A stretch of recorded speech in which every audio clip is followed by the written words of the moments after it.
Friday night in the New River Valley. Current temperature 53 degrees. Dealt with some rain earlier today, but clear skies. And we're underway. The Commonwealth Clash, 18th ranked Virginia and Virginia Tech.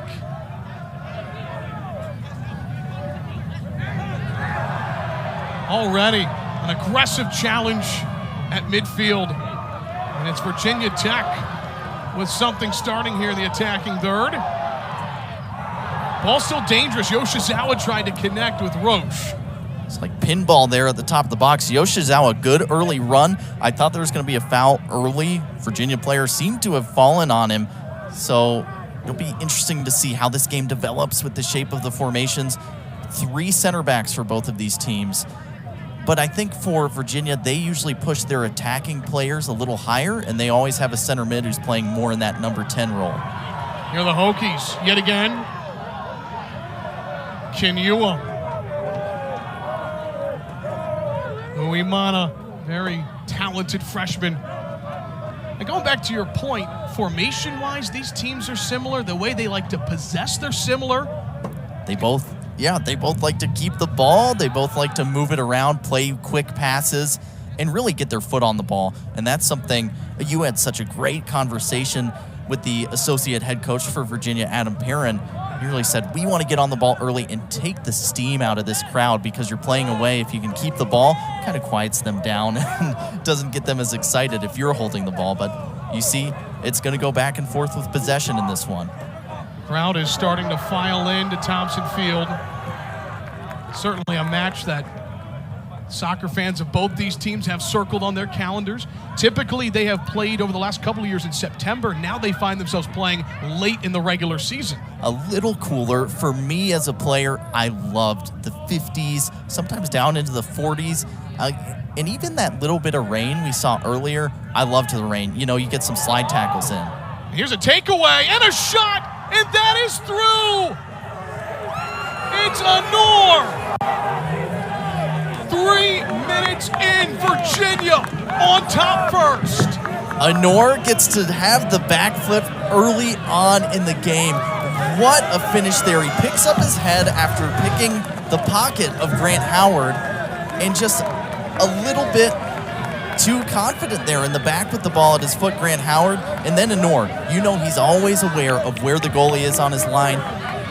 Beautiful, beautiful play by their number 9. Anor, his 9th goal of the year, has now scored in 5 of the last 6 games for Virginia. And the freshman with a huge start to this game for the Cavaliers on the road.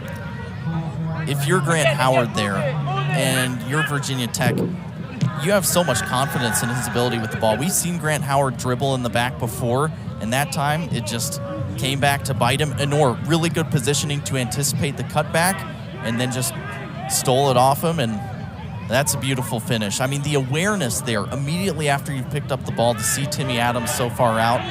Beautiful finish. A couple of quick touch passes. Adams in a little bit of trouble there. Miller on the ball for UVA. TM matched up with Kenyua. Top of the box. It's UVA looking for another goal. This is a team that can pass really quickly and get dangerous very fast. And they have this really ability of unpredictability. I mean, even that cross there, you saw it. They can either go direct or they can play those little one-touch passes outside the box and get in and get shots in a number of different ways. And Anor is a big reason why. You can play direct because he's so good on headers and so physical. Here's a big ball for Vesterholm out of reach. And the first time tonight we see Joey Petruni, the junior goalkeeper for the Cavaliers. Petruni, the transfer from Coastal Carolina. There's a lot of interesting Coastal Carolina connections. I feel so bad for that team. They have so many great players that come through their program and then they transfer out and they go to these big opportunities like I mean, if I were a transfer and I had a chance to play for UVA or Virginia Tech, I'd probably take it as well. Hokies try and pester here in the midfield, trying to create a turnover. And Josh, if you're Virginia Tech, you give up a goal in the second minute. Is it almost a benefit that it happens so early that you don't have to change things tactically? I think it's important to, no matter what happens, just settle down after that. The first 5 minutes after a goal is always dangerous. TM, that ball rolled over the end line and a goal kick. See the ability from TM there. He is going to give you the 1v1 dribbling. There are so many similarities in this team. I always compare and contrast him with Misei Yoshizawa for Virginia Tech. Both of them smaller players, and I mean, they're just outstanding on the ball. And there is the head coach of the Cavaliers. What a career for George Gelnovach, two-time national champion in 2009 and 2014.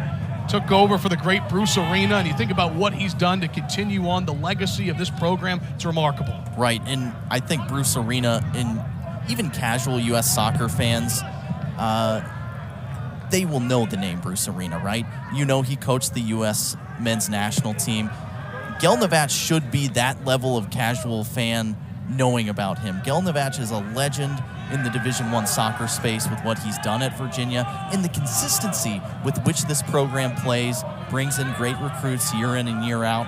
It's truly incredible. Here's Roche, wins the ball back. 4 goals on the, that's a really aggressive move, and it draws the first whistle from our referee, J.C. Rivero. It was Aiden O'Connor, the senior, tangled up with Roche. A lot of shirt pulling there, it looked like to me, as Roche got good positioning. Yeah, you see a lot of tugging, a lot of hands there.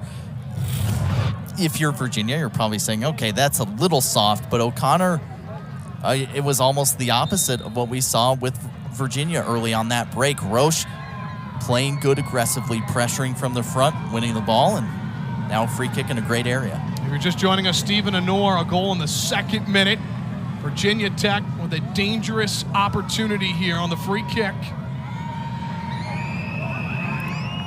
Feneritis has a good left foot. I've really enjoyed his service when he's been able to get on set pieces.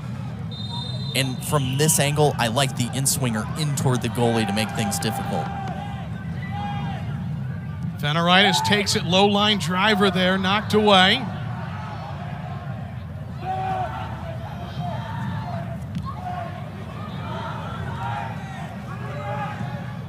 And UVA trying to counter. Ball just a little too far out of reach. Good to see the sun peeking through. It's been a weird weather day today. It absolutely has. It's a beautiful night, though. And I remarked to you before the game what a drive it is to get to Blacksburg if you're coming from outside of the city. Down the interstate, the fall colors, the leaves, amazing.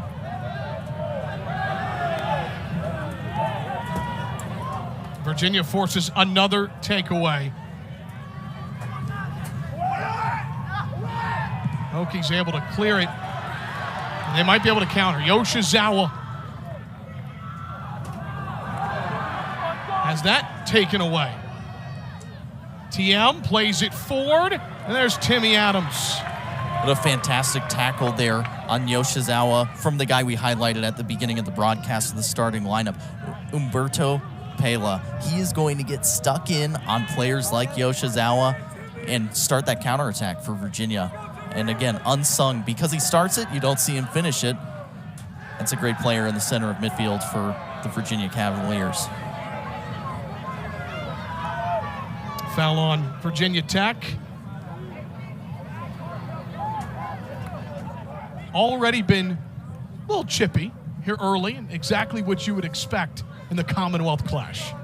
What I've seen from both of these teams from the forwards as well, they're pressuring really high. They're trying to put the defenders under and force some turnovers at times. So you're going to see some pulling and grabbing and everything else that happens when you don't see it off the ball. For Virginia Tech, a couple of changes to their back line, which we'll talk about. Plenty of space here for TM. That cross deflected for a corner kick. Head coach of the Hokies, Mike Brizendine, in his 15th season at the helm. 6 NCAA tournament appearances, that Elite 8 in 2016. He has also done a remarkable job building this program. What a great conversation I was able to have with him before the game. I feel like we could have talked for an hour about soccer. It ended up being half an hour, but man, I'll get that guy on a podcast at some point soon to talk just soccer in general in the whole wide world of soccer. Here's the first corner of the night, and a good look for the Cavaliers. Ball that was bending in. Austin Rome, the Providence transfer, almost made it 2-0. Austin Rome has a ton of height in there, 6'3", huge target to aim at, and the service is spot on. That one was just a little too tall for him to get to. You saw him kind of, it's like he was coming down already and couldn't quite get his head over it to snap it down into the ground. Another huge chance for UVA. And Rome's someone that's really starting to see additional minutes for Virginia. He has started the last 2 matches for the first time in his UVA career against Boston College in Pittsburgh. And with 3 center backs, that can be a difficult role to step into. Sometimes you're a little more exposed, having to step out, guard wing players, and try and stop some 1v1 attacks. And like you said, he's really stepped up here when called upon and filled into that back line really nicely. TM has had plenty of space early here in the midfield. Here he is on the ball. Yoshizawa, the takeaway, connects with Roche. Give and go in the midfield. Beautiful ball ahead. Yoshizawa looking to equalize. He cuts it back, gets a shot, and it is saved. But Truni right into his chest. That is signature Yoshizawa. Starts the attack, continues his run, and then you saw exactly what he's trying to do. He slowed the ball up, cut it over to his left, and that's usually one we see him put in a better spot, more to the back post. Yeah, just couldn't quite get it kind of got caught under his feet there. Yeah, he couldn't get his hips around to open it up to that back post. Great attack for Virginia Tech. So despite being 1 goal down, you are going to see a lot of back and forth attacking in the rest of this game.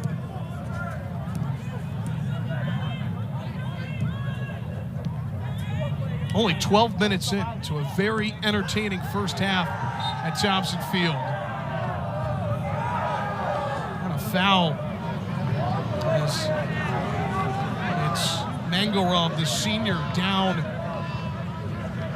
Virginia with so many options up top that can score. From Norris, we've seen Mangorov, TM.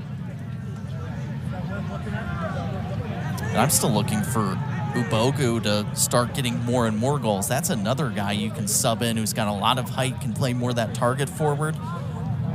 I always got to give it up for my guys who are shorter in stature on the field, though. Mangorov, 5'7", TM 5'5". So explosive with the ball at their foot, and really good dribblers.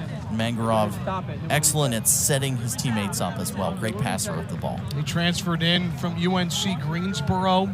18 starts last year in his first season with UVA.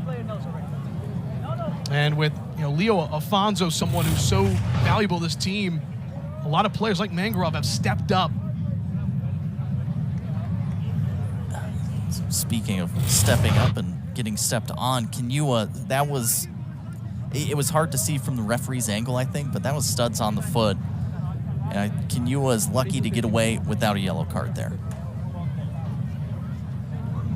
It's been interesting to watch Kenua and the center midfielders and how they've lined up so far today. At times, and you mentioned it a few minutes ago, TM is getting the ball in the middle of the field with really nobody around him. It seems like the center mids are being tasked to go out wide instead at times. So I think there's a little wrinkle there where they say, okay, TM will let him get the ball initially, and sometimes Cardonia is slipping out of the back line to mark him. Is a kind of an interesting tactical change. Maybe just trying to not get the ball to the wingbacks for easy service in from UVA. Great to see Mangorov take a moment, able to stay on the pitch. One for Virginia Tech. A few changes to its back line and how it looks going into tonight. And I don't want to put too much blame on Grant Howard on that, but he is playing in the center back position. We've seen him at the right center back slot. So he hasn't played in the middle of that back line often throughout the season. Usually that's been Theo Drennan. So you see a change in the back line potentially leading to a goal for Virginia right off the bat. So that change of the shape in the back line and the way they've gone at it, unfortunately for Virginia Tech, it might have led to that goal. When Stephen Anor scores for Virginia, they're 5-0-2 on the season. He's got the Cavaliers in front 1-0.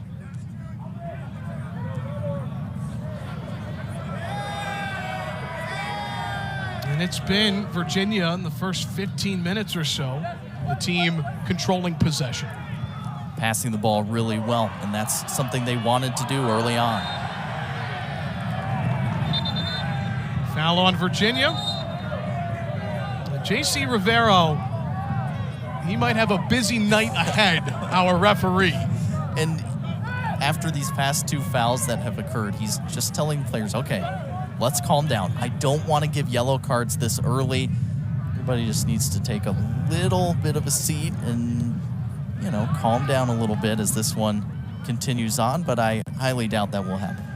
It's the Commonwealth Clash, but for both of these teams, Virginia in seeding, Virginia Tech, this is a really important game for their NCAA tournament hopes and building their resume. So a lot on the line here tonight.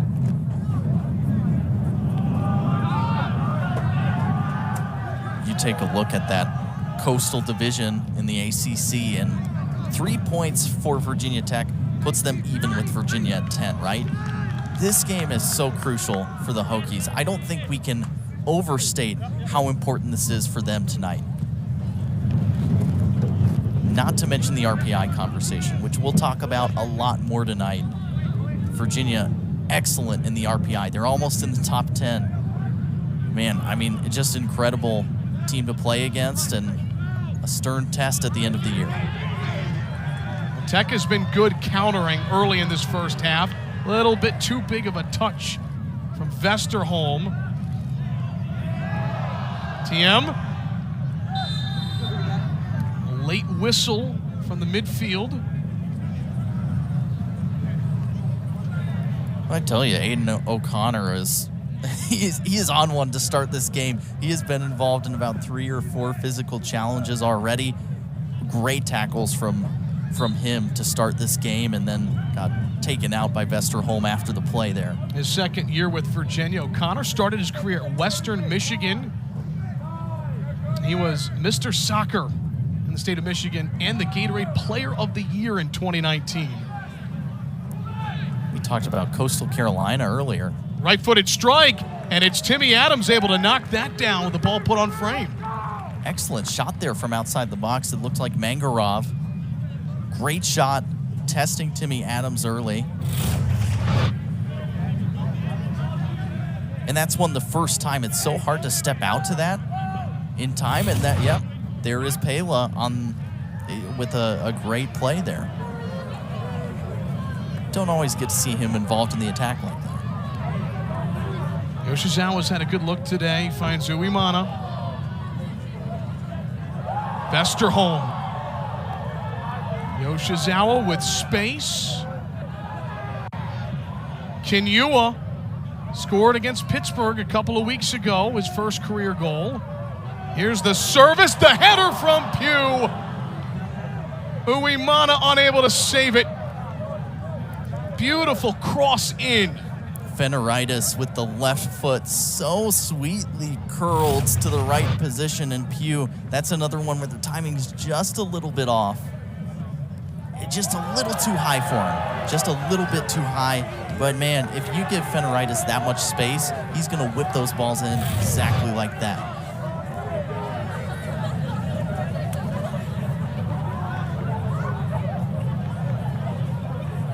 Kinyua draws the throw in. What I've liked about Virginia Tech's shape when they've moved to this 3-man back line, Kinyua can get a lot more involved in the attack. You see him up in the right-hand corner of the field. He's gotten a chance to get assists, finally get a goal in his career against Pittsburgh. What a goal that was. And get more involved in the attack, which I think he's really good at, but he's had to shield the 2 center backs in previous years when they played a 4-man back line and wasn't able to get up as much. And Vesterholm gives him a little cover as well and will allow him to have some more freedom. Elon transfer, Vesterholm. You see Virginia Tech getting players forward here.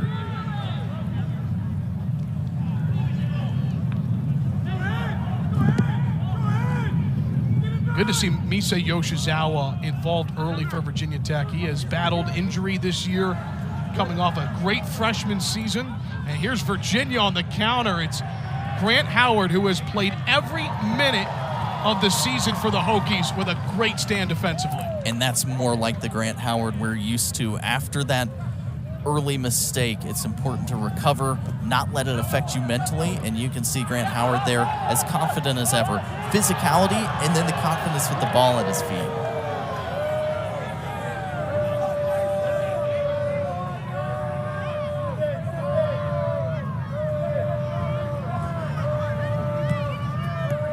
Miller trying to give and go. It's Yoshizawa. And with 2 defenders on him, there's a takeaway. UVA has been so quick in countering. TM tried the no-look pass. Tech was ready for it. And now the Hokies have numbers if they want it here. If they choose to push, big ball ahead. Roche, big slide tackle. It draws a whistle.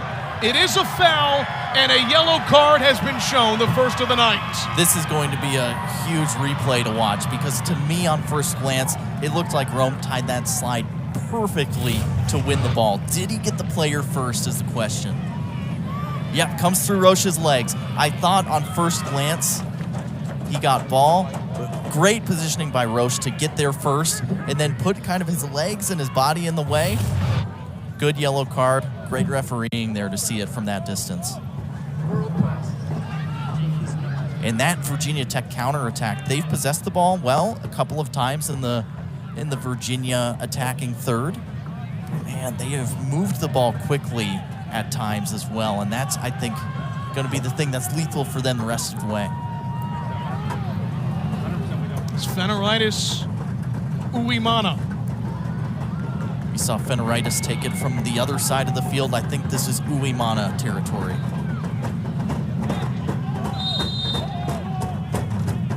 Hokies looking for the equalizer, and a wonderful save from Petruni. I love that service from Uwimana because it's on the ground. You could deflect off another player because there's so much traffic right there. And then if Petruni drops it, it's right in front of the goal for someone to maybe poke it in. I love the bouncing service there off of the drive into the box. It just didn't pay off for Virginia Tech in that instance.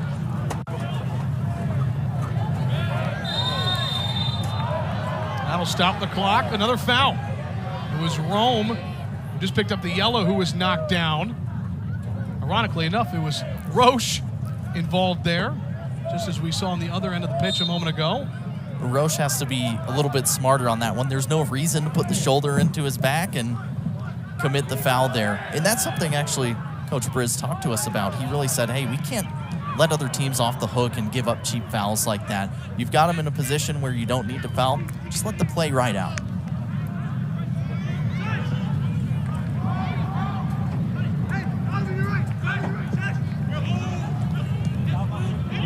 Roche with 4 goals on the year, chips it forward. Josh, what have you liked about how Virginia Tech has responded since giving up that early goal? They've moved it quickly, and Virginia's had a couple of other attacks as well, but you can tell that that goal did not bring down Virginia Tech's spirits or affect their attack at all. They're moving the ball quickly. When they get the chance to counter, they're doing it excellently. Reese Miller, the left foot, nobody home. Collision and a foul on Virginia Tech and a yellow card. Looks like it's going to be shown to Vesterholm. Another one that the replay may tell us a lot about what actually happened there. Again, from first glance, just like I thought with Rome, I thought Vesterholm timed this well. Through the back of the leg, there we go. See, this referee, without instant replay, has gotten both of those calls right. That right foot. Right. And there he is again. Pela, who doesn't always get in those advanced positions, getting near the box, drawing the foul, and what a critical free kick this could be for Virginia. This is hit it on goal. And see if you can get a beautiful goal from a free kick. Gashi with 1 goal on the year.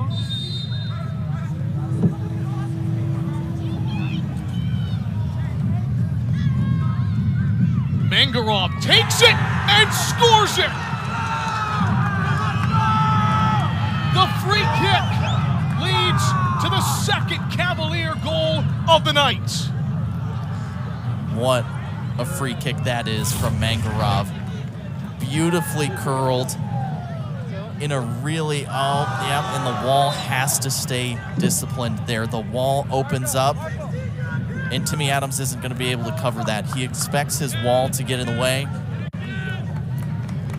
So you give away the free kick initially in a bad spot, and then the wall doesn't do its job. And what Coach Brizendine talked to us about was really, we can't make mental mistakes and let teams off the hook in certain situations. Now we've seen multiple mental mistakes lead to 2 goals for Virginia. First goal in the month of October for Daniel Mangarov.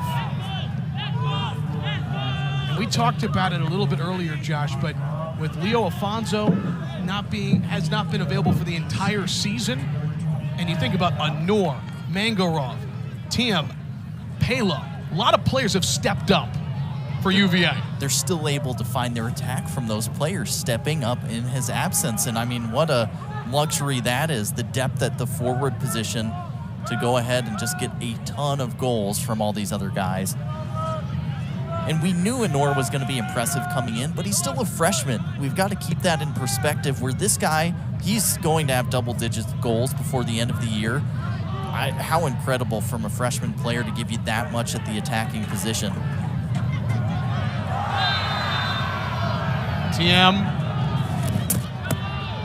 pleading his case to the referee. And there you see multi-goal scorers this year coming into today, getting it done by committee with Anor at the top. Anor has that essentially professional experience. He actually trialed with Philly Union and Las Vegas Lights, seen some time in the UPSL as well. He actually trained with the Canadian national team at one point too, so he's getting kind of these pseudo-professional experiences before he even steps foot on campus. So you know the quality's there, and I mean, he's just absolutely displayed it in his freshman year here at Virginia. We had a great conversation with associate head coach Adam Perrin earlier in the week, and he says Anor has lightning pace, and he also has great self-belief. And I thought that was really cool as a freshman to have that self-belief. 9 goals on the year. He could be the ACC Freshman of the Year. That is, I think, the X factor for a forward, is that self-belief, that confidence. And another thing that I loved about that conversation, he really said that Anor will smile even after he misses a goal occasionally. He has that confidence that he's going to get the next one. Anor scored 3 minutes in, and it's Mangarov off the free kick. 2-0 UVA, unbeaten over their last 5 matches, including a big win against Pittsburgh.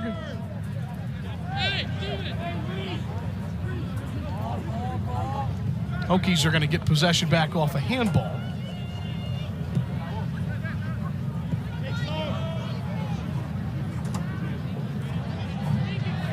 Howard. Cardonia. We were just talking about Stephen Anor and what he's been able to do for Virginia. You look at it from an ACC standpoint, one of the best, if not the best, soccer conferences It's incredible, the stats. At the top for game-winning goals. So he's clutch as well as just scoring goals in general. And he just finds a way to score these important goals and starting it off early for Virginia in this one in a game that, again, just solidifying their case to make that NCAA tournament. What else does this freshman have in store? Now you get into a game with all of these players where they could potentially go pro early, right? They could sign a professional contract if there's enough interest, or do they stay 4 years? Now the transfer portal's open. I think Coach Gelnevach and his associate head coaches, though, they do a great job at keeping kids here at Virginia and not letting their star players transfer elsewhere. I think people like playing for this Virginia Cavaliers team. Still, it'll be interesting to see what Honor does specifically. Again, just a freshman.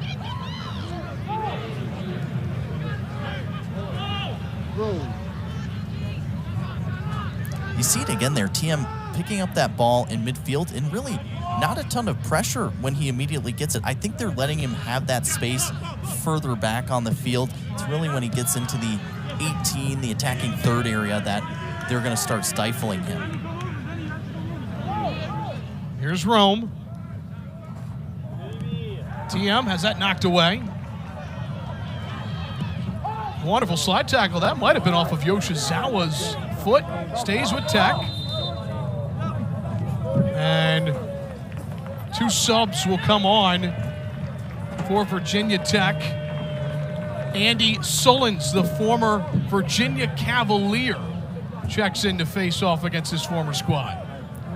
And your conversation with Adam Perrin, he had good things to say about Andy Sullins.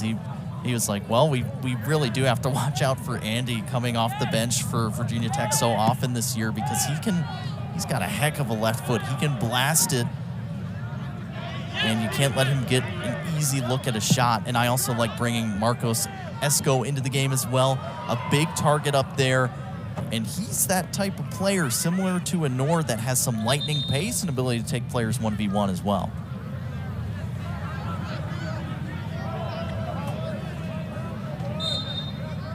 Sullins is a fun guy, though, around the locker room with the team.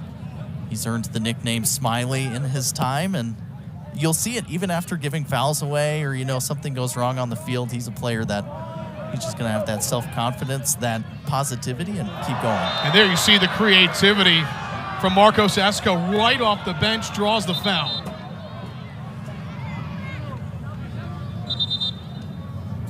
Great little move there. And Esco's one of those guys that he just has that it factor, that ability to glide by guys with the ball, an ability to kind of bait people into fouls exactly like that.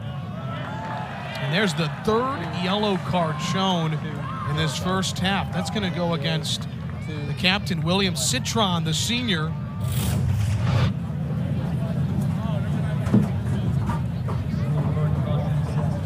Great little move there. I think the yellow is a little harsh there.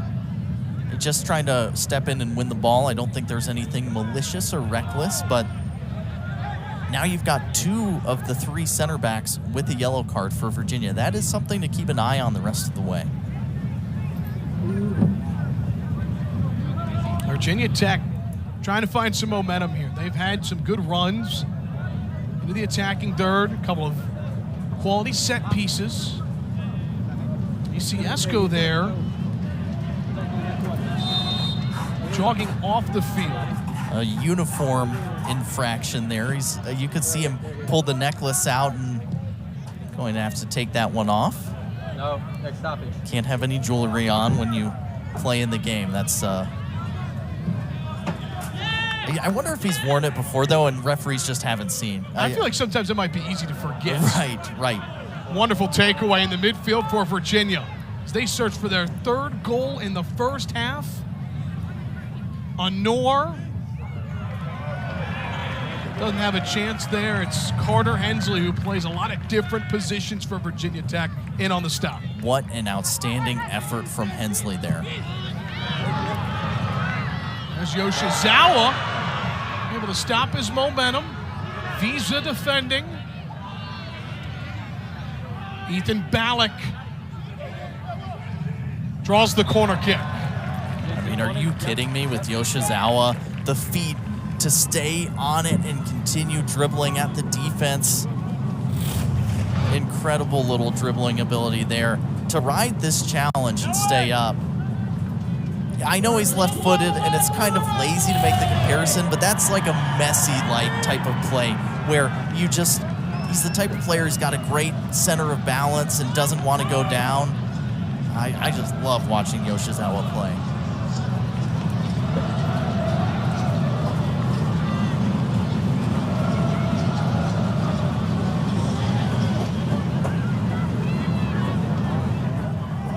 Curving in, dangerous one. Howard got his head on it. That's now twice Virginia Tech. A couple of great services in the box, just have not been able to put it away. Excellent service. Again, a little bit high there for Grant Howard. That's one you just want to put it a little bit lower, but those are in the vicinity that could really lead to a great header for Virginia Tech.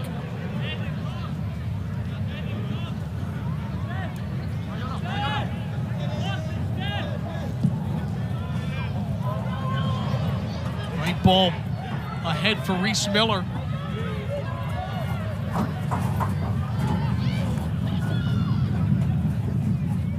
Miller, right foot, able to connect just outside the box with Pela. Tried to find Miller, and there's Yoshizawa. He gets it done on both ends of the pitch. That's something that we've heard from the coaching staff. He's really improved this season, is this defensive side of the game. Here is Esco.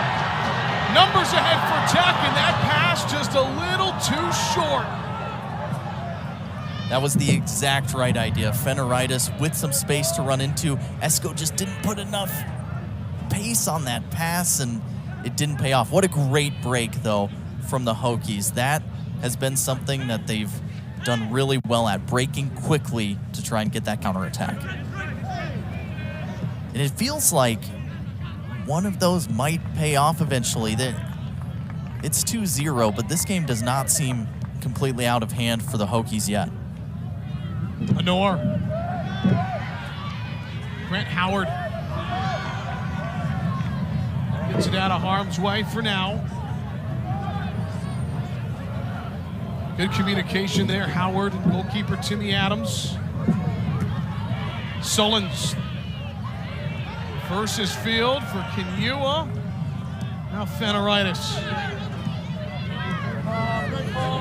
A great first touch that was from Sullins. Settles it down, able to switch the field over to Kenua. And now Virginia Tech, they've been so dangerous on the counterattack. A spell of possession. Can they move the ball smartly here and get it into the attacking third? Kenua tried to cut it back. Big slide tackle, but it might not be enough. Right-footed strike, Timmy Adams, the save. TM had a good look out just outside the box. That was a fantastic save from Timmy Adams. Getting down low and then keeping the ball close to scoop it back up. That's huge. That could have been a goal if an unsuspecting goalkeeper isn't ready for the front post shot there. Yoshizawa's been a difference maker in this first half. And there's a shoulder. Gashi kind of leaned in. There was contact on both sides. Foul called.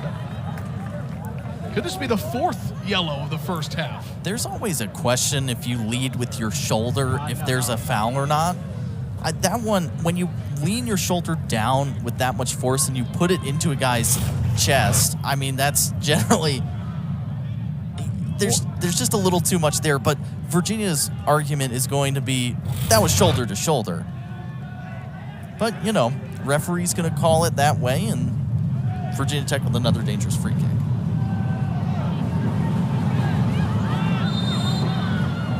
Fenaritis will take it.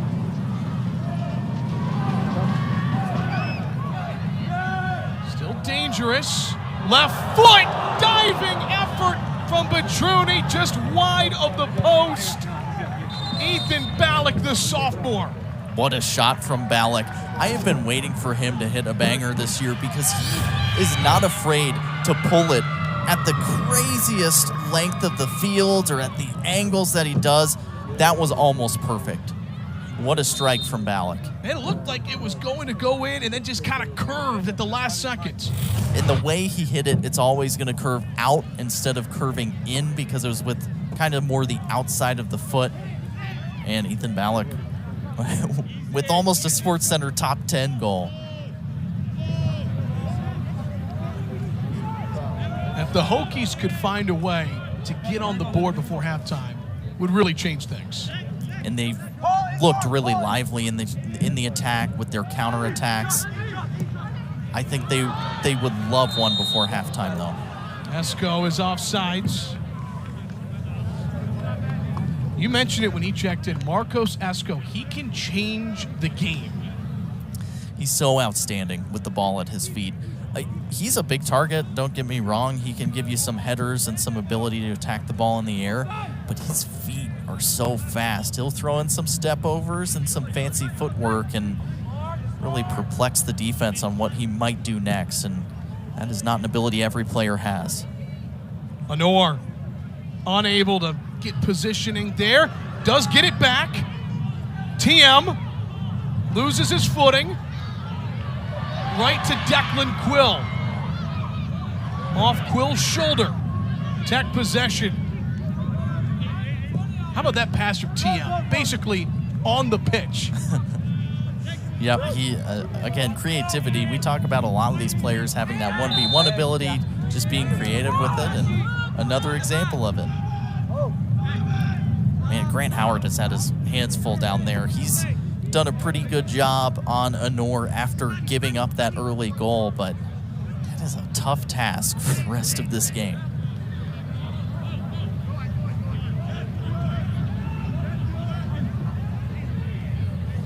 Well, for those just joining us here from Thompson Field, the Commonwealth Clash, Virginia unbeaten.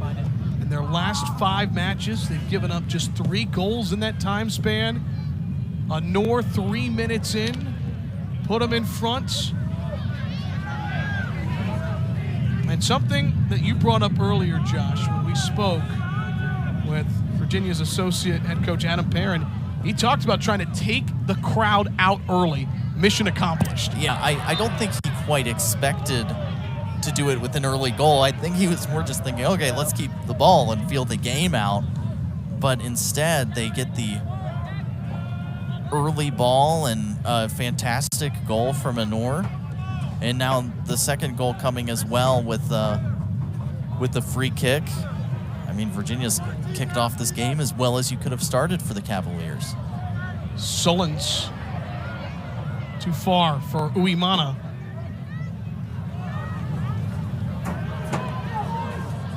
Reese Miller's been active in this first half.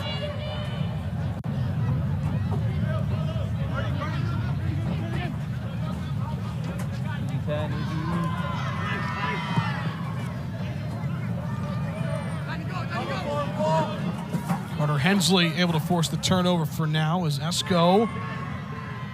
Cardonia.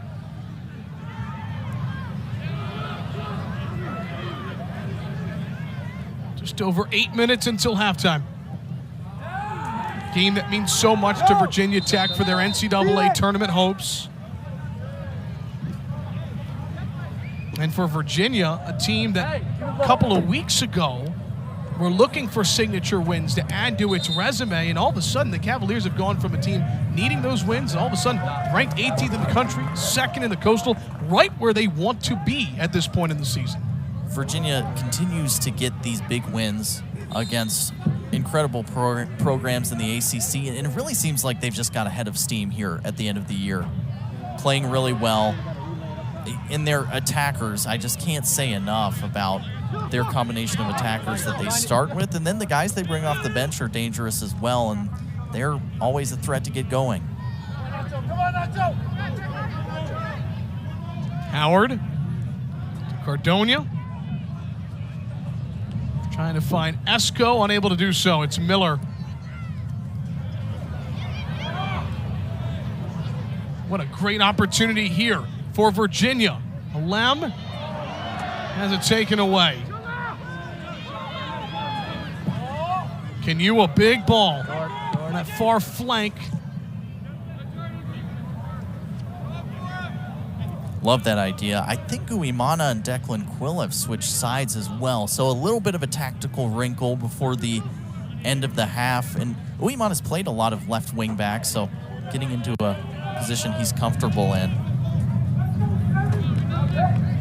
And I just don't think we can understate how important this is for Virginia Tech with the RPI of the top 25 teams they've played against. They haven't gotten a win there. And look where they're currently at with the RPI. Bailey and I were talking about this last night in the women's soccer broadcast. I really think you need to be in the 40s or 50s. If you're in the 60s, there's no chance you're getting in a at-large bid, and you need a signature win against a program like Virginia in order to be considered by the committee. Hokies with Radford and Duke left on their schedule. Of course, all teams make the ACC tournament on the men's side. As Quill with a long throw in. Sullins tried to find Esco. Again, kind of the story of the first half for Tech. Great chances, great ideas, just have been unable to execute in the end. I think the crosses have looked really, like you said, it's maybe like a few inches away on these crosses. A little bit lower, a little bit more in front of the player.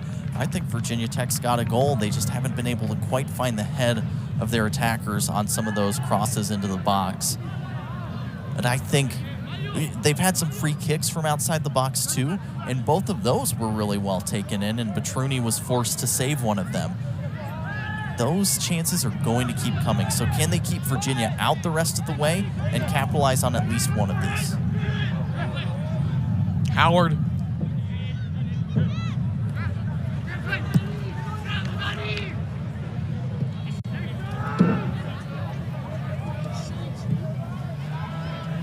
Ardonia trying to connect with Sullins with his right foot.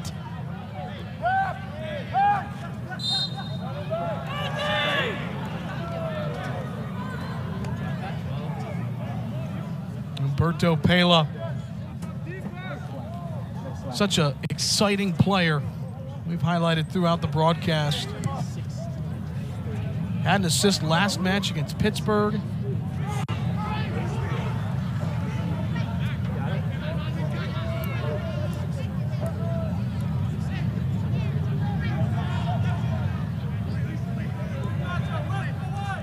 Miller.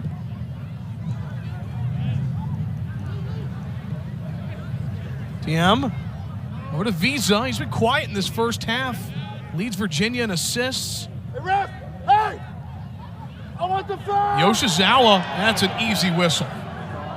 I think Virginia wanted that first foul that occurred there. It kind of looked like there was a pull initially on Gashi, and then he fouled Yoshizawa after that. So it was definitely a foul on Yoshizawa, but there could have been a little something before that as well from Ballack. I think he went down a little too easy, so I agree with both calls there. Both to not call the initial, and then Yoshizawa was clearly fouled, to your point earlier. And Ballack loses his footing, and there's an easy whistle on the other end. Yeah, the game has settled down a little bit as far as the chippiness goes. These fouls have been more just, okay, a little bit late. That tackle didn't quite come in right. Nothing super chippy here in these last few minutes, but we still have 3 minutes, 30 seconds to go.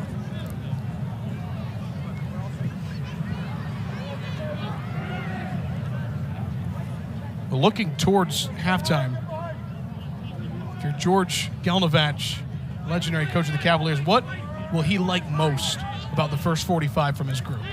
Taking advantage of the opportunities. Both of those goals that they scored, they just took them very well. Esco cuts in.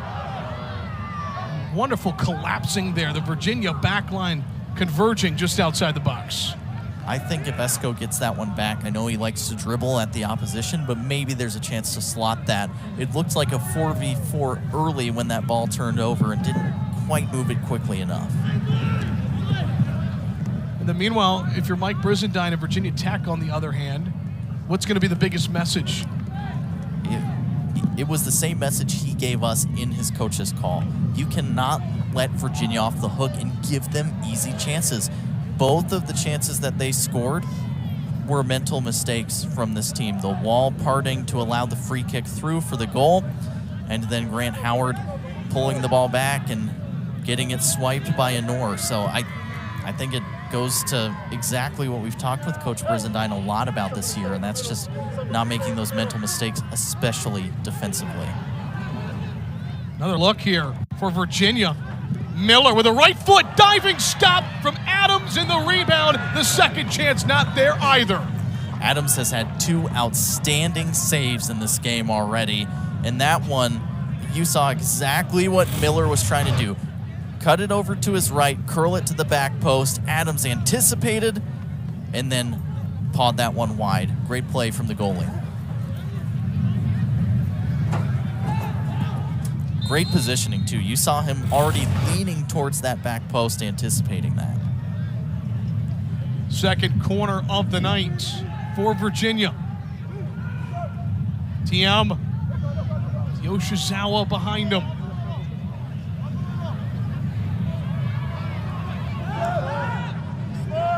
Miller with space. Kenyua tried that quick pass. Plenty of space to Uemana if he can get there, and off the deflection, he's got space. Tech right before the end of the first half. Uemana has that taken away by Paul Visa. Fantastic recovery there from Visa. And Uemana is not an easy guy to catch up to. The pace to get back, the work rate after getting beat initially. Beautiful play there from the wingback.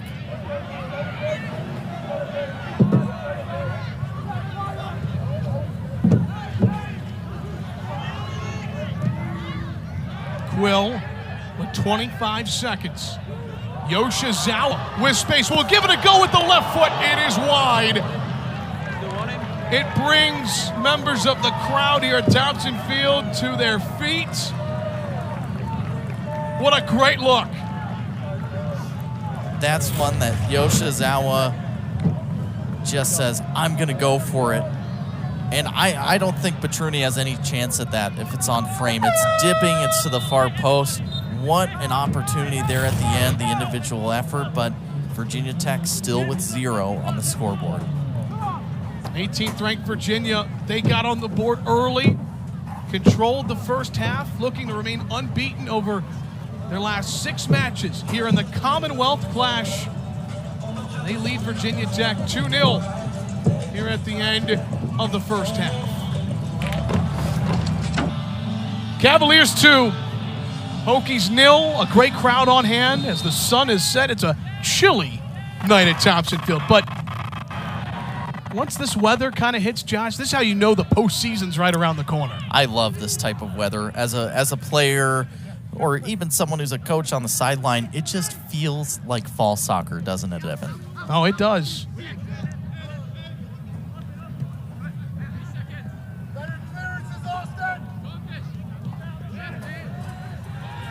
Here are the Hokies. Heard Coach Brizendine say 2-0 is a dangerous lead in soccer. Here's Mayola Kenyua. Roche with 4 goals on the year. Yoshizawa. Feneritis. Lacrosse. And unable to connect with Pugh. A lofted cross there, really giving something Pugh to try and attack as it's coming down there. Another dangerous-looking counter there from Virginia Tech. And now Virginia. Big slide tackle from Howard. And that on Motiam. How about Howard? Critical intervention there from Howard. Perfectly timed on the slide. And that cold weather might make that sting a little bit more on that slide tackle there. That's outstanding effort from Grant Howard.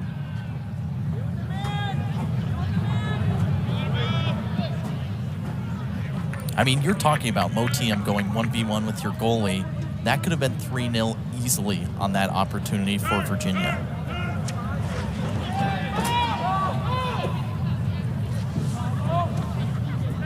after that early goal, Grant Howard really settled in as that first half progressed. Yeah, he gave away that ball for the goal from Anor, but after that he's looked really solid, and he's always been that for Virginia Tech.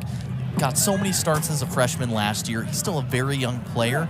He's always had that aura to him that he simply just stays calm. He commands the area on the field on defense and really covers up for a lot of mistakes with his pace as well. Carter Hensley with space. Wonderful deflection there from Pela. Angarov, who scored off that free kick, was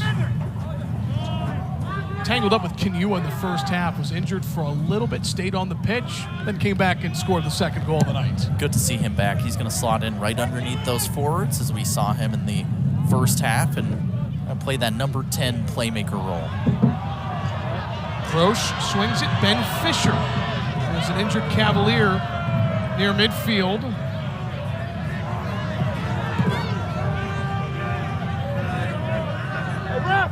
Kinua.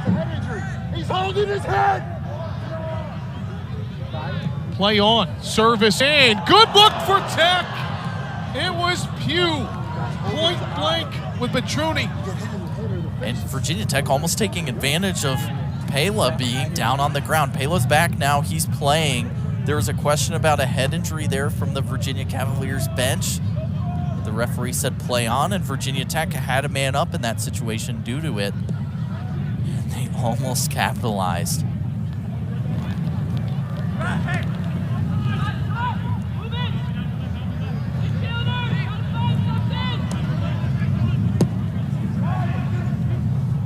Trying to slip it through. Here is Visa. Virginia Tech definitely, like Coach Brizendine said, pushing that line of confrontation up a little bit. The center backs are getting a bit higher, and overall they're trying to win the ball in higher areas on the field. And Ben Fisher starting the second half in the center of midfield as well. He'll partner Kinua there for Vesterholm, so a little bit of a change there. Yoshizawa back to Kinua with space, but too big a touch. Yeah. And look at this, Anor loses possession. It's Cardonia. That's a great play from Cardonia. From behind, just sneaking in there and poking the ball away. Grant Howard doing enough to hold Anor up initially. Pela plays it in, top of the box, gets it back. Finds Visa. Visa, the cross, the header, just high. Wonderful combination. Trying to find Anor would have been a brace, and it stays 2-0. That's been a common recipe for Virginia this year. That's, I think, the highest we've seen Visa get the ball in the box and put in a great service. That's another one where it's just a little bit too high for Anor to get to. They have put that on repeat, though, throughout this season. Visa to Anor for a header or a goal slotted in at that back post. That's something you can't allow if you're Virginia Tech. As associate head coach Adam Parent told us of Virginia, he is professional level crossing. Paul Visa, so crafty and a great facilitator. Absolutely. He is so good with that ball into the box. And this is another player. We talk about professional experience. He played in the 3rd division in Germany. He was in the 3rd Bundesliga before he came over the States and started his collegiate career. So he's played against grown men before, and he knows how to put in the service into the right area of the box. Hey, you gotta play it well. Anor is offsides.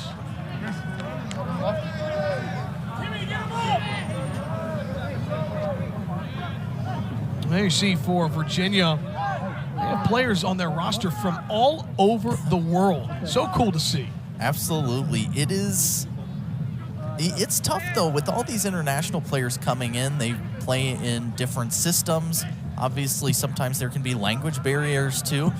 It's sometimes tough to get international players to all gel together. It's Virginia staff, though, what a job they've done bringing them together and playing in such a great style of soccer the way they do. What I hear a lot from international players that come in and start playing collegiately is, man, you guys play a lot of games. And if you think about it, they do. I mean, we've seen 3 games in a row for a lot of these teams in the span of 7 days at times, and that's a lot. Players internationally, when they're playing for a professional club or semi-pro club, it's a lot less games in a longer span of time. So they have to adjust to that. It's a lot of miles on the legs.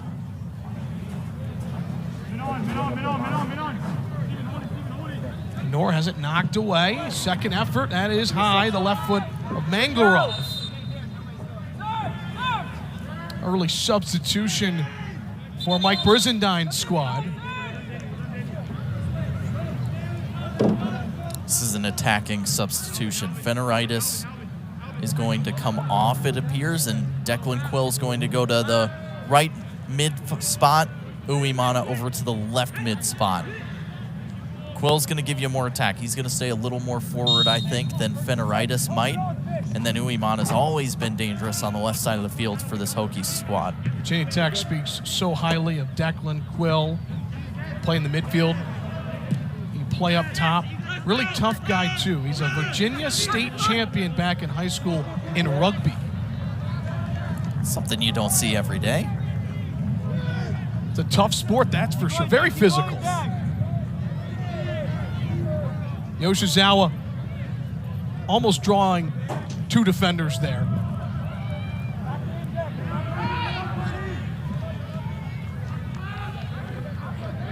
Now Hensley. Kenyua with space. Fisher lets that go to Quill. Crosses in, and it's Petruni, who we have not talked a lot about tonight. Virginia, of course, with a terrific goalkeeper, and Holden Brown, the senior guy who's been a starter for many years.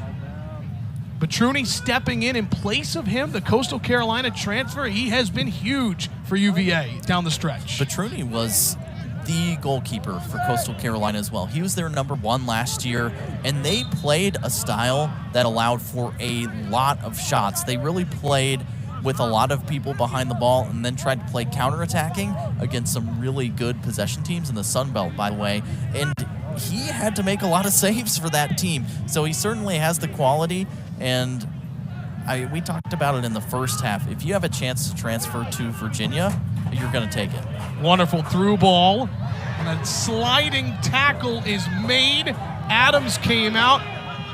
Excellent coverage from Virginia Tech's back line. That was great discipline from Cardonia and Grant Howard to stay where they're at. Sometimes it's easy to ball watch and then just kind of slide out of where you need to be to stop the cross. They both stood their ground and cleared that ball away. Going back to Petruni in our conversation with associate head coach Adam Parent, he works with the keepers, and he said he's got great temperament, good reflexes, but his feet are the separating factor. You have to be good with your feet now as a goalkeeper. You've got to be able to play that ball around and be able to play the long ball occasionally and handle hot passes sometimes from your defenders. Your defenders now expect you to be able to handle a ball. Pela to Visa. Citron.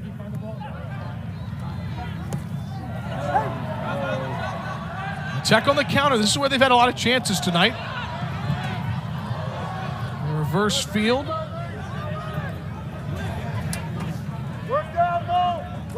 Kenyua dumps it off. Uemana. UVA has done a terrific job at keying in at No Way Uemana. Uemana hasn't had a lot of space, and that's actually in the conversation with Adam Perrin, something he keyed on. He said Uemana, we know, is really dangerous. He's generated a lot for this Virginia Tech offense, so we're going to try and shut him down. And the other interesting part of that story was Virginia wanted to recruit him. They wanted him to come play for the Cavaliers. So you see a lot of these talented players that have competition from other ACC schools in the recruitment process, and unfortunately for them, I'm sure their roster was loaded anyway, but Uemana could not play for them. Instead, chose the Hokies, and Virginia Tech's certainly happy about that. Terrific slide tackle there from the captain, William Citron. Started his career at Cornell. He is tough. And as Perrin noted with us, he plays almost every minute, but when he's not on the pitch, you miss his presence, is what he said about his play. What a long career for him now. You see so many of these players that have had experience in an extra year sometimes because of that crazy COVID year that we had. That was kind of like a half season for many players. And, man, he has just played a ton of games throughout his career. Outstanding recruit out of high school, and he played that first year of his career at Cornell as well.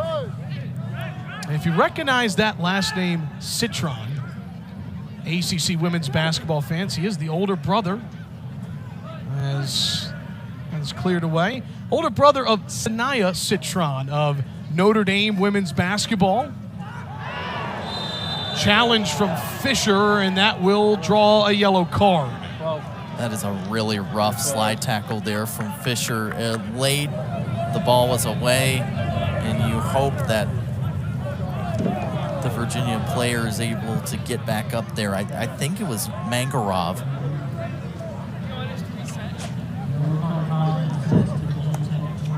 You see our referee, J.C. Rivero, waving on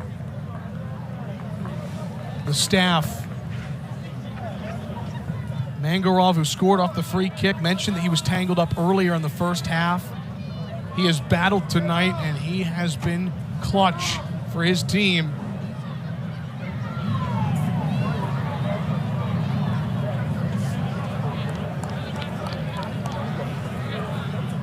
Talk about an impact player. Comes in from UNC Greensboro, low major, coming to the ACC. Virginia, 18 starts last year, immediately found his way onto the pitch.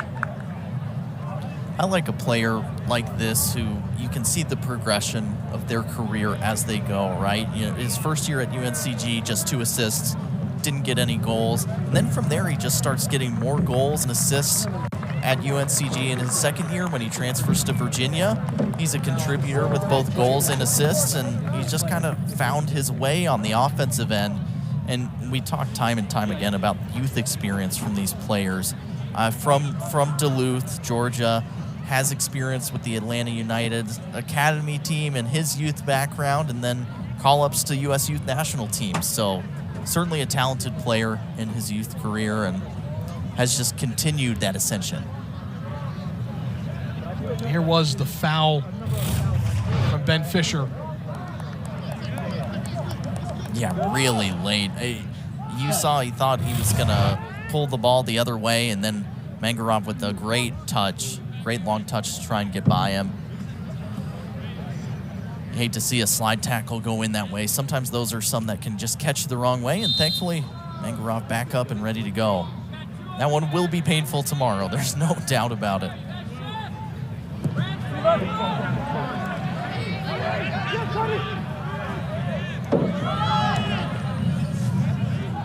Yoshizawa.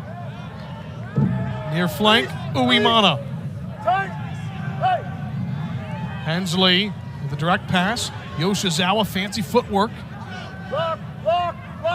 Kenyua, top of the box. Yoshizawa gives it a go. That's deflected. And this back line for Virginia that's given up just 3 goals over the last 5 matches. Great stop, and Anor gets free. Looking for a second career brace. He's got it. The freshman, his 10th goal of the season. It's 3-0 Virginia. Defense leading to attack for Virginia. Great job by the defense, staying close, blocking the shot opportunity from Virginia Tech, and then the quick breakout. They're looking for their guy way up the field. We know it'll be that number 9, into double digits this year for goals. Well deserved for Anor.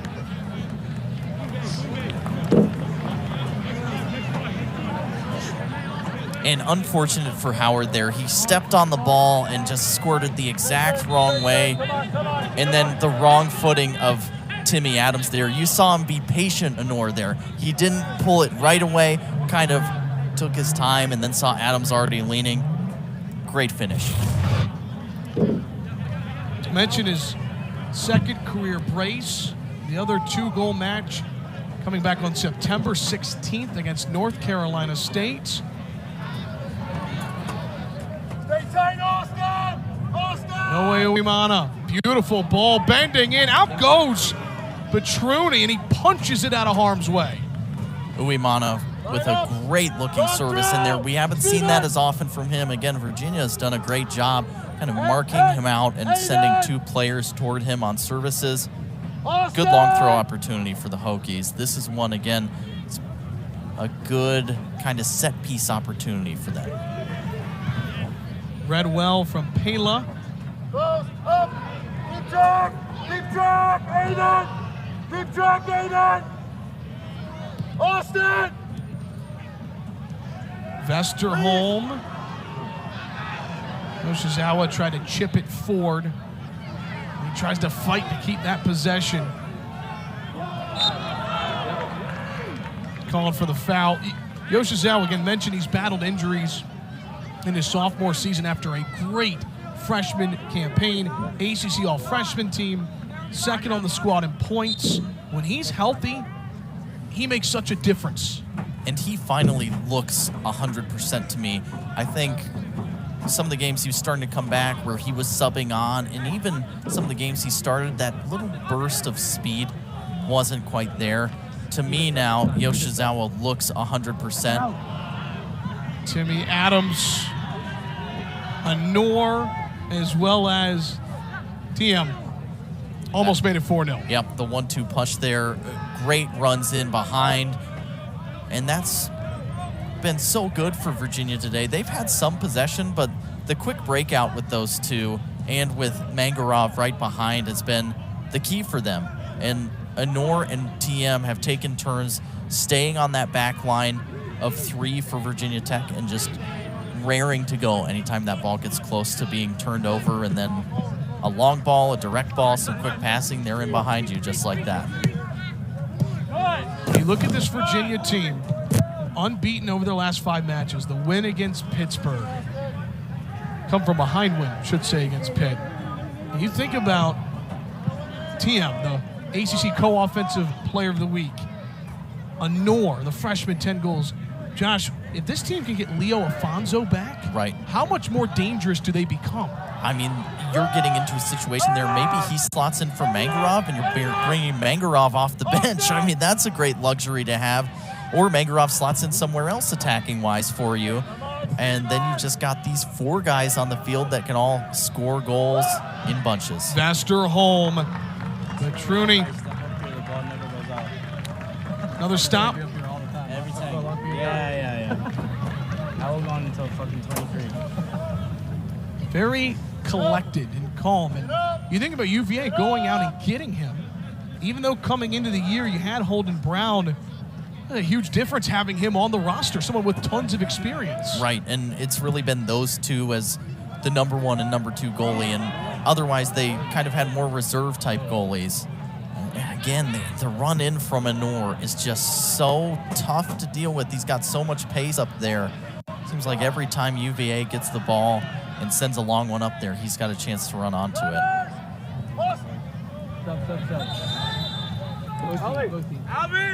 If you're Virginia Tech here, you feel like you need a goal here in the next few minutes. There's no way you even start the comeback with only just over 25 minutes left. I mean, they really, really need one here in the next couple. Uimana will take the throw in. Esco just checked in.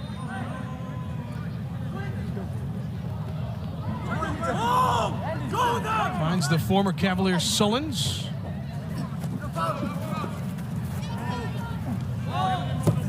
Wonderful effort from TM on the defensive end. Tracking back extremely well. Uimana putting him under some pressure, and Virginia Tech with another spell of possession in the attacking third. Can they generate something? You've got Esco and Sullins now as your targets in the box. Sullins gives it a go at the right. Now, Andy Sullins in the first half provided a spark for Virginia Tech. Can only imagine what it's like for him going up against his former school. I'm sure a lot of friends on that UVA roster. I'm sure he's been thinking about this game throughout the season and looking forward to playing against his teammates. It would sure be good to see him get a goal against his former team. Honor slows his pace, and Kinua is knocked down, draws the foul. Good use of the body there from Kinua, just sliding in front of it, kind of inviting that challenge. And Kinua, again, doing so much of that dirty work that doesn't always show up and pop off the screen for you unless you're looking for it, and kind of tracking into these different positions and winning the ball, moving it simply. That's been his MO throughout his career with Virginia Tech. He knows it. 25 minutes left in the Commonwealth Clash. 18th ranked Virginia looking to remain unbeaten over their last now 6 matches. Also looking for its first road win of the season. That is unbelievable. Mangarov's got to be a little careful there with that slide, and that looks like studs up. He connects with the player's leg. That could have been a yellow card offense. But to your point about not getting a win on the road, it's so weird for a team who has as many wins as they do on the season. It just seems like they should have at least one. There you see, 7-1-1 at home, 0-2-2 on the road. And last year, Virginia was one of the best teams in the conference at winning on the road. Yeah, it's just I don't know if that's an aberration, just kind of a weird coincidence that they're not as good this year on the road and they were last year. In the places they're going on the road, they're all tough. You know, that's actually an interesting thing we talked with Coach Brizendine about. He mentioned these out-of-conference games on the road. Sometimes they're just as tough as some of them that you play in conference. You know, you're going middle of the week sometimes, in the middle of your conference schedule to these tough places to play. Quill looked like a jersey pull. That's a yellow card, and we have seen quite a few issued tonight on both sides. I'm not sure what Declan Quill is complaining about there. We both saw from up here that was clearly a shirt grab, and that's going to be a yellow card every time. And the other thing with that is, I think if he doesn't pull the shirt, he wins the ball there and would have been able to break the other way for Virginia Tech. So it just seemed like he didn't have to do it in that position.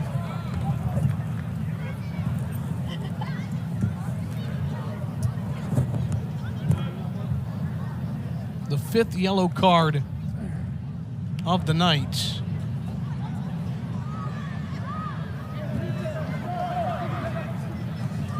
Well, nice crowd remains on hand here at Thompson Field, but it is a quiet one. And that first goal, we talked about it. This Virginia team, they wanted to take the air out of this crowd, and they got the goal to do it early through Honor.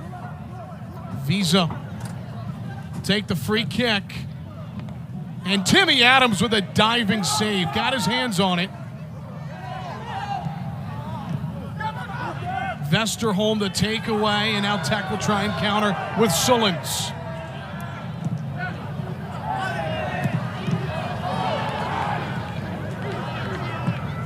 And that was that excellent service from Visa that you talked about. Oh, what a beautiful move. And a shot, and that is just wide. My goodness.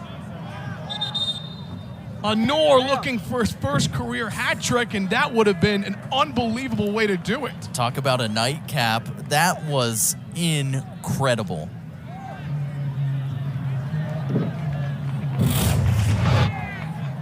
I mean, first the service in from Visa and Timmy Adams coming out, but that service teasing in again. The flick up over the defender. Oh, my. That was so close to being the hat trick. I'll tell you what, Honor has lived up to the billing. Sometimes you come into a game and a forward doesn't score. They can still affect the game in so many other ways, but it's like, well, I expected him to score this game. Honor has been all that and more tonight. Well, as we've talked so much about this offense for Virginia, mentioned that over the last 5 matches, they've allowed just 3 goals, 2 clean sheets. What is it about this Cavalier defense that you like most, Josh? The consistency from their center backs and their ability to constrict really quickly as well when a team starts possessing in the attacking third. This is a big back line as well. You look at those 3 center backs, they can deal with set pieces and crosses extremely well. That's actually something that the Virginia coaching staff, Adam Parent, told us. He said, we need to do better from set pieces, but they've certainly got the height for it. There's no doubt about that. And you've got great leadership from 2 seniors back there as well. Citron and O'Connor, they've been around the block with some experience in the collegiate game. They know how to defend in the ways these different teams like to attack. And one more thought on that. The center mids in front of them, Gashi and Pela. We talked about Pela early in the broadcast, highlighted him on the starting lineup. You need those 2 to be so good for you in this 3-back formation. They need to track a lot and do a lot of the unsung work. Beautiful cross in, and maybe one of these saves of the night, Joey Petruni, the junior. Petruni stepping up again, being aggressive off of his line, and very calm and assured with that catch up over 2 big forwards for Virginia Tech.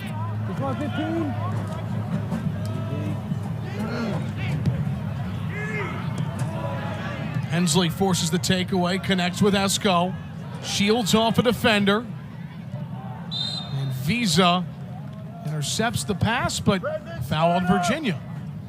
Esco, excellent shield. You called it right out as soon as he did it. He put his body in the right position to fend off that defender and then win the free kick. So the advantage, they let the advantage play, but eventually brought back. And set pieces, so important. Here's the Elon transfer, Vesterholm. Hensley to Uwimana. Nearly lost possession. He's got plenty of space. Uwimana with the right foot, well read. That's off of our referee, J.C. Rivero. Come on, Paul! Come on, Paul! And Uwimana stepped right on Visa's foot there. A loose touch from him. I kind of expected a free kick before all that, before Uwimana started going into the box, and now we'll have a dropped ball in a very strange position, but Virginia Tech gets the possession back in the attacking third again. That's a great shield on the defensive end from Virginia. Looks like Parker Sloan, who just checked in. Ball still dangerous and cleared away. I tell you what, O'Connor is tall back there. He's got some heft to him. Like, that is a wide-bodied guy as one of your big center backs. It seems like he just absorbs so many of those services in. He's got his own gravitational pull that just pulls that ball in and then easily headed away.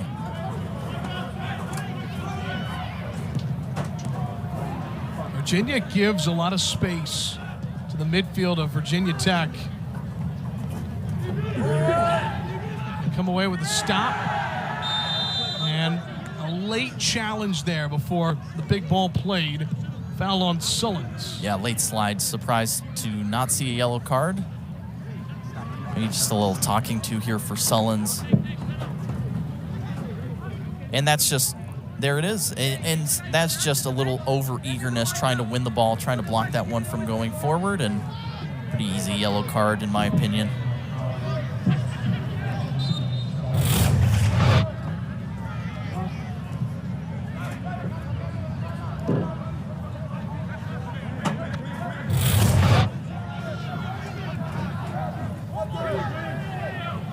Citron on the ball for the Cavaliers, looking for another victory against their in-state rival.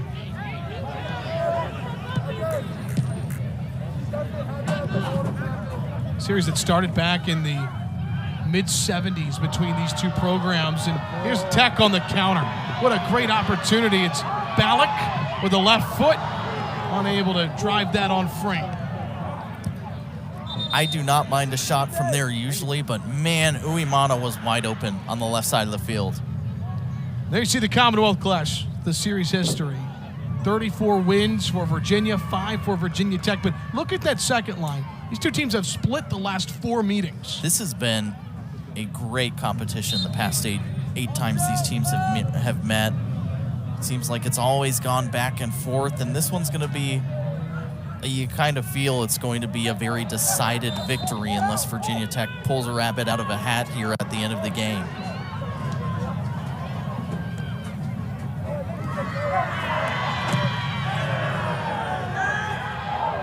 Very chippy play here, and play on. Yeah, referee J.C. Rivera with his hands out wide. Quill, the direct ball knocked away. Great to see Mangarov on the pitch after going down with an apparent injury in the first half and the second half.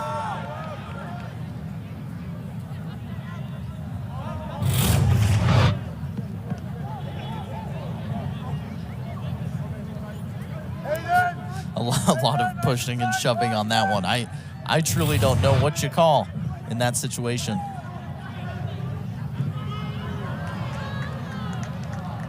Well, you look at this Virginia Tech squad, the final week of the regular season. Next week, they've got Radford, and they've got Duke. For the Hokies, you mentioned earlier, this was a really important game for their tournament resume. What do their chances and outlook look like if this result stands? It's really tough the rest of the way, honestly. If they, and this result seems pretty unsound again with only around 15 minutes to go. They need the win against Duke, I think, in order to help boost their stock. And then, I mean, at this point now, you need a run in that ACC championship at the end of the season, really beating a couple of teams that are probably NCAA tournament teams themselves to show that you can make a run in the tournament and deserve to be in it. But, you know, we saw earlier their results against top 25 RPI teams. It hasn't been there this season. So, unfortunately, this one stings a lot if you're a Hokies fan and a player or staff member. When you look at this Hokies season, Cavaliers dangerous here. Excellent footwork along the end line. Looks like a corner kick coming, but quickly, Virginia Tech. The Clemson match, so close to a draw. Final 10 seconds. At Pittsburgh, they led in the second half. Notre Dame scoreless through 70 minutes. UNC, they led 1-0 with 7 minutes left. They've been so close to a couple of key results this year, Josh. That's right. And those are the types of games against those top teams that you need the little things to go right. Sometimes it was mental mistakes on the defensive end, and those showed themselves again tonight. The first 2 goals were these kind of mental mistakes, these not smart plays from Virginia Tech, and it leads to the result we see. Virginia corner, Adams the save. Second effort well high. And despite the 3-0 scoreline, Timmy Adams has been outstanding tonight. He has made 3 outstanding saves in between the pipes there. This could have been worse without Timmy Adams in goal. Watch this. This is just reflex. And then palming it away, too, because O'Connor is right there, and he pushes it far enough away. He does not have a shot on goal. One thing that the Tech coaching staff has talked about Timmy Adams, his footwork and technique, ton of improvement. Didn't play in his first 2 seasons, didn't start this year, was critical in the win at number 5 Louisville earlier this year. He's got a bright future ahead. It was interesting talking with Coach Brizendine at the beginning of the year because Connor Jordan Hyde had some starts to begin the season, and he really made it apparent to me on one of our early calls with him. He's like, hey, this goalkeeping position has not been decided.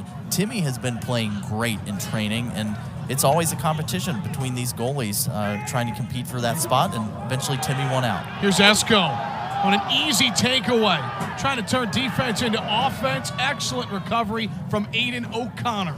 That's another one, man. It's right there for Virginia Tech.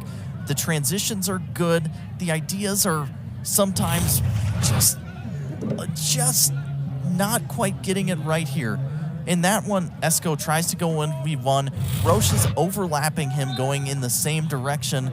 You almost wonder if Esco slows it down and slides it to Roche, if that's a better opportunity, or slides it to his left where the other Hokie was making the run. It's, again, so close but yet so far. So many times in attack for Virginia Tech.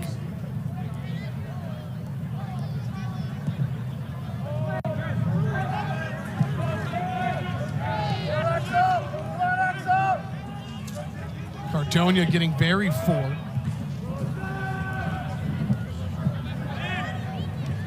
And going back to our conversation about Timmy Adams, the Hokie goalkeeper, Gome Abogu has checked in, been a difference maker, but Adams standing at 6'7". What kind of advantage is that for a keeper to be that tall, Josh? Well, almost any goalkeeper in the Division I space or the pro space now is over 6 feet tall. So when you get even taller, it makes it so much easier to grab crosses because there's so many big forwards you're going up against. And then any high shots, you've got a lot better chance at getting to those as well. It does make it harder sometimes to get down to shots on the ground, but man, Timmy Adams has drilled that really well this year as well. He is a big fan of Arsenal and would like to become a physician for the club one day. How about that? I hope he does. I hope you get there, Timmy. He's got a long playing career in front of him. Maybe he can become a player there and then follow the There you road go. after that. I'm sure Mikel Arteta would love to have a 6'7" goalie somewhere on his bench. There's an injured Cavalier down, and that is the very talented junior Paul Visa.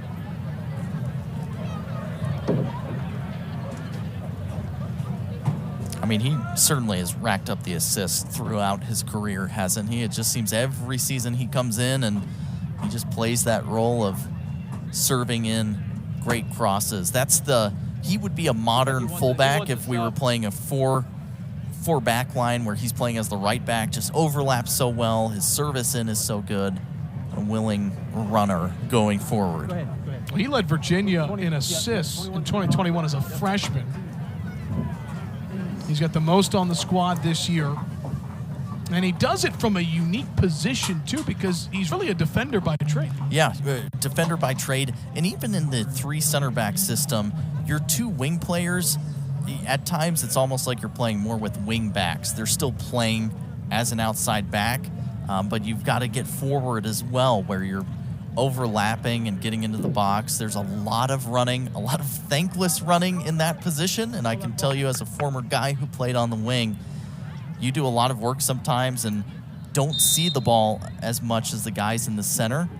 But then when it comes to you, you get that chance to put that service in.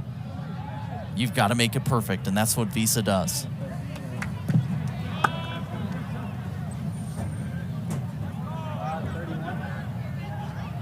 Howard defending, and there's Isaiah Bird, who transferred with Andy Sullins from Virginia to Virginia Tech, his first minutes of the night. Bird is a player that we saw get some minutes early on in the season and hasn't seen as much playing time here lately, but someone who can give you some good positional flexibility at that right back spot, right wing back spot. Good work there from Bird. It's Parker Sloan who's been active in the 10 minutes since he's checked in. Sloan has looked really sharp to me, dribbling at defenders, very unafraid to take people on, and that's the depth of this Virginia team. I think they've got some great up-and-comers that you'll see here at the end of this game. They might not soak up a ton of minutes this year, but man, I tell you, they'll be some stars in the future for this squad. These minutes so important. The experience on the road, rivalry. We talked about at halftime what the ACC championship, the bracket might look like. We've highlighted the standings. Josh Brown on October 20th. What do you think about the ACC? Who are you liking at this point in the season? And is Virginia part of that conversation? Man, putting me on the spot with Virginia part of the conversation. A team that I always consider a dark horse, and I think some of the country does too, even though they shouldn't be anymore, is Pittsburgh. Pittsburgh is sometimes a weird team because they'll drop these games and you're like, how did Pittsburgh lose this? And then other games they come out and they look like the best team in college soccer. And that's a team who made a deep run in the NCAAs last year and has a great coaching staff. So look out for the Panthers. And then you've got your Syracuse still up there and some of the other perennial favorites as well. But if you're looking for a dark horse, I like Pitt. I don't know what it is, but I like Pitt. Notre Dame, the projected #1 overall seed at the moment. And Notre Dame's had a great ACC campaign as well, and that's a well-balanced team and one that can soak up a lot of pressure if they want to. And similar to what we've seen with UVA, they can either do a counterattack and move the ball really quickly, or they can possess themselves. But I think they're defensively really solid, that Notre Dame team. Bird trying to find Roche, got a right foot on it.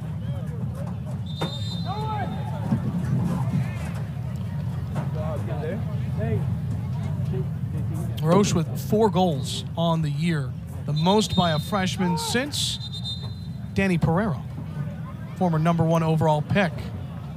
He's had a good career both at Virginia Tech and now Austin FC. And we were talking about it at halftime. Man, he has gotten some minutes at Austin as well.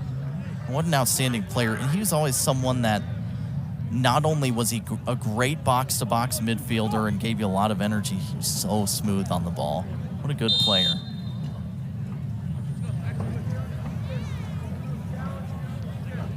And Petruni sends it away. Under 8 minutes left, second half. Virginia in position to remain unbeaten over their last 6 matches. And a couple of streaks in position to continue. Unbeaten when a Norse scores, and unbeaten when Virginia scores first as a team. Both of those things happened in the first 3 minutes of the opening half. Yeah, so if you're looking at the stats, it's like, well, Virginia's got this in the bag after that first goal, judging based on what you just said there. But, I mean, the rest of the way here, they've looked sharp on the counterattack almost every single time they've gotten the ball in that direction. And you look at the score right now at 3-0. You know, Virginia Tech, you heard Mike Brizendine say it at halftime with us, they put together a lot of quality chances in that first half. They were knocking on the door. They very well could have 2 goals, if not more. Right. You know, I think it's important to keep in mind that this is an extremely young Hokies team still. They have some senior leadership in a few positions, but overall, this team is young.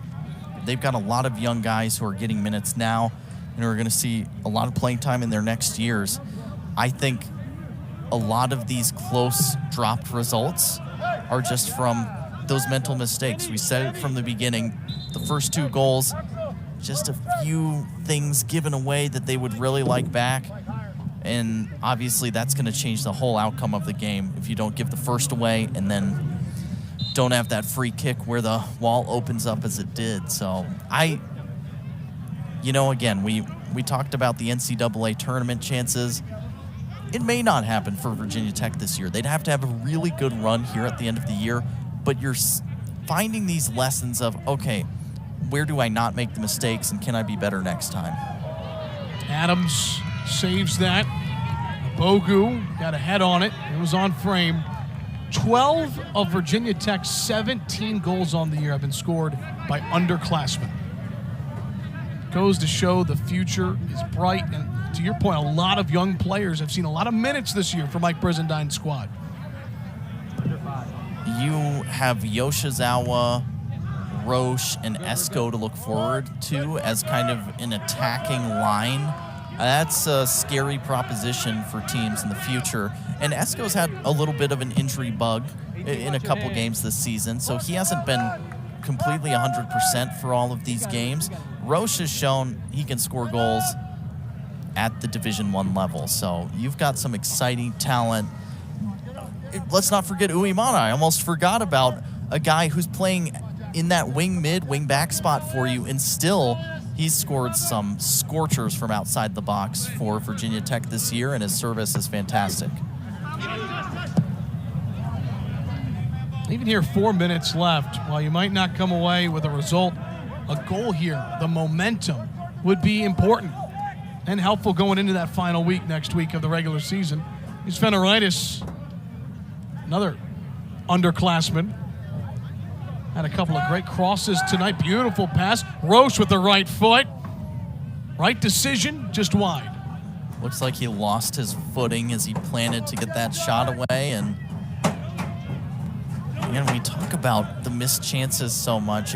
We think back to that first half. Yoshizawa had the shot from outside the box that almost dipped in. The set piece opportunities.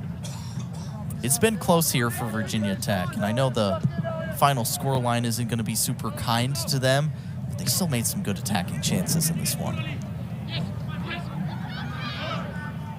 Ballack slots it through. Fenoritis. That's Ethan Hackenberg, someone who's really creative and can help in that attacking. They're getting some minutes here in the second half. I've always liked Hackenberg when he comes on, and he's one of these players that, due to the formation shift for Virginia Tech, hasn't seen as many minutes as maybe you would expect for a player like him. He's really crafty on the ball, can take players on the dribble, but he doesn't really fit in that mold in the center of midfield with these three midfielders. He's not really a forward either. He'd be more like a number 10 that you would want right underneath the forwards. I'm hoping for a goal or a nice assist here from the free kick from him. Here is Hackenberg, line drive. Might get a second chance. Knocked away.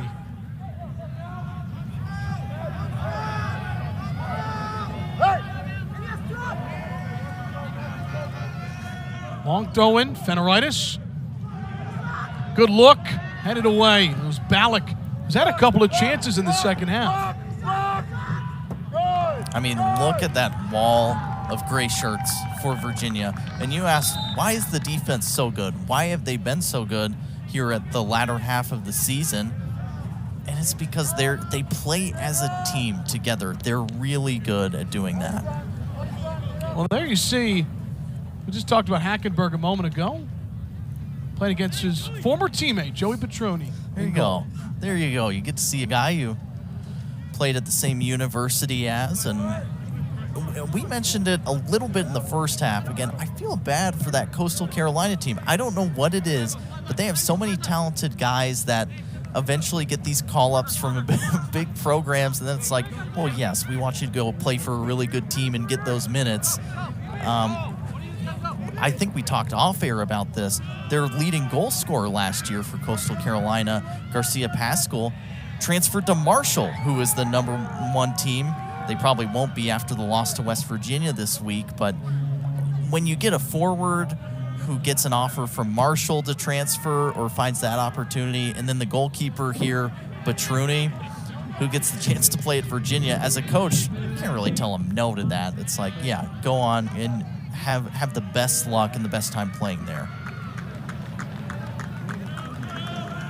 Well, you knew coming in that Stephen Anor was going to have an impact on this one. And there you see George Gelnevach in his 28th year celebrating with his squad.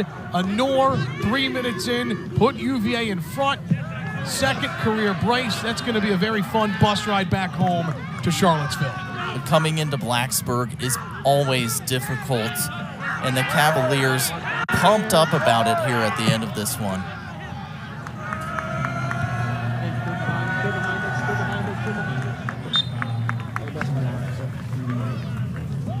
18th ranked Virginia, now unbeaten over their last 6 matches. Their first road win of the season, and they get it done against their rival Virginia Tech. 3-0 the final. A comprehensive victory for the Cavaliers. They scored early. The counterattack was fantastic from them every time they went forward. And man, this is going to be a team to kind of watch. I mentioned Pitt as a dark horse in the NCAA tournament and the ACC.